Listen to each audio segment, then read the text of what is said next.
Hello everybody, it's Foxy speaking, and welcome to another episode of Foxy's Fun Inspirational Chats. And today I will be your host.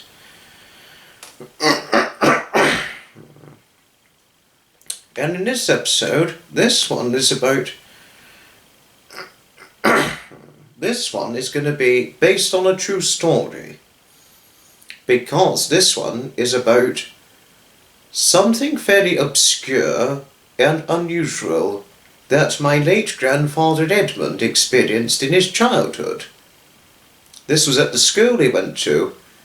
There was a very obscure dress code at the school he went to, the primary school he went to, as a little boy.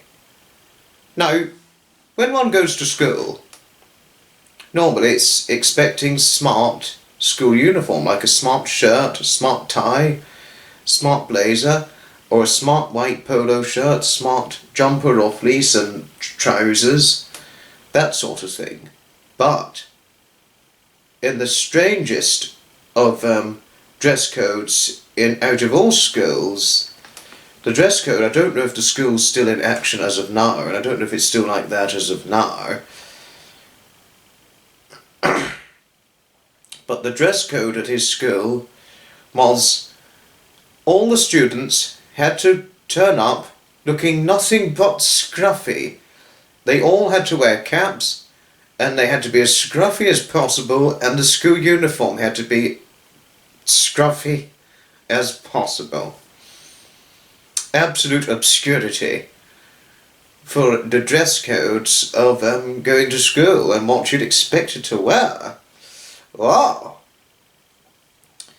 So, that was what Edmund did, and that was what he had to go about when going to school as a little boy. And here comes something. And this something is a great big something of a revelation.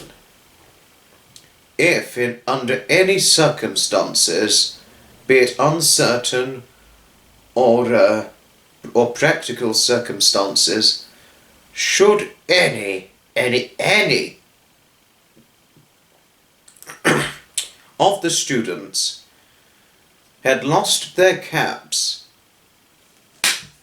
they're in trouble. You are facing hefty troubles of punishment if you'd lost your caps at the primary school my late grandfather Edmund went. Once you'd lost your cap or lost anything, hefty troubles of punishment. And that was that, you know.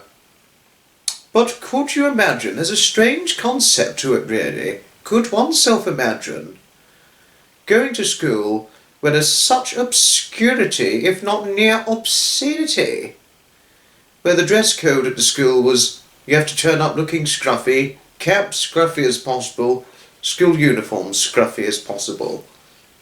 Obscure. I don't think parents in our today's world would probably allow this as of now.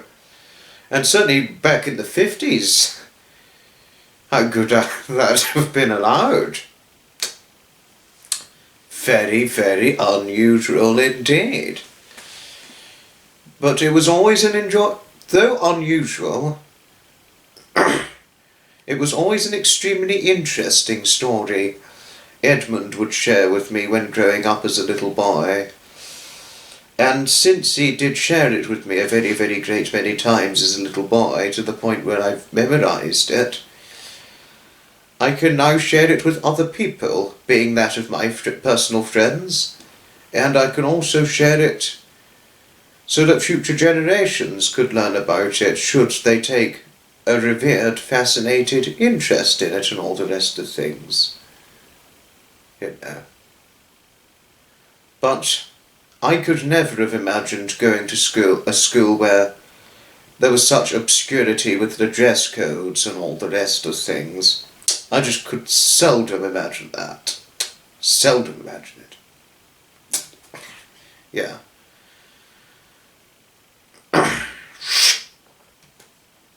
My goodness, I mean, It is quite something. But that was the dress code of the primary school my late grandfather Edmund went to. And, but thanks everybody, all indeed, for watching, and that's about it. Well, everybody, that was a story I had to share about my late grandfather Edmund from his childhood. Little short, I know, and quite a lot of probably opinionated things shared through it, but I thought I might share it with you all the same, even though it was a little short. And and also there was another obscurity in the school. If your handwriting was terrible, well, it happened to a lot of children back in the 1950s. Had their handwriting been terrible, you would have been caned up on the hand. You would get the cane. And Edmund was nearly prone to get, my grandfather Edmund was nearly prone to getting that cane because of his poor handwriting as a child. It was always a story not only would he tell me, but his late grandfather Edmund, but my grandmother Anne would tell me this story as well as a little boy when growing up. So don't know if that was the obscurity part, but the obscurity was the dress codes, but I don't know if the obscurity was being caned up for poor handwriting, because that happened to a lot of children back in the 1950s, as one could imagine. That was another hidden thing I had to share. But thanks all indeed for watching, and yes, now we're really getting to the end of this.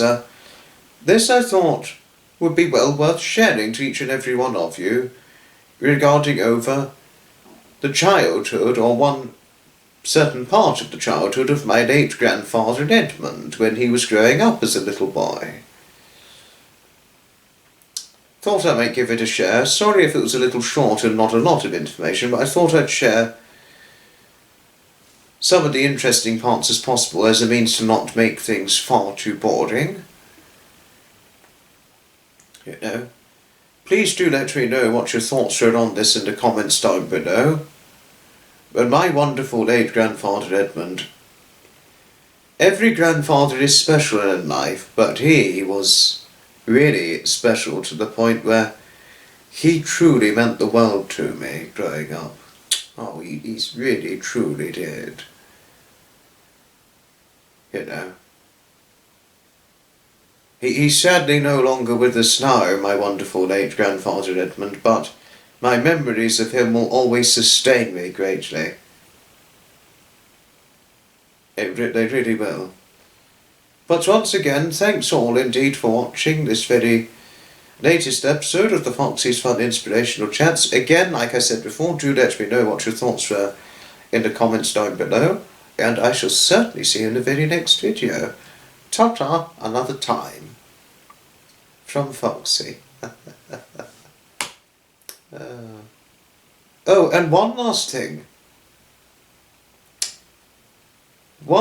Some previous episodes of this Foxy's Fun Inspirational Chat series, I would certainly recommend oneself to watch, if they so wanted to, despite the fact that it's well over 2 hours long, episode 105 of the Inspirational Chat series, which features the adventure episode which I said I was going to do, which was done in February of 2024.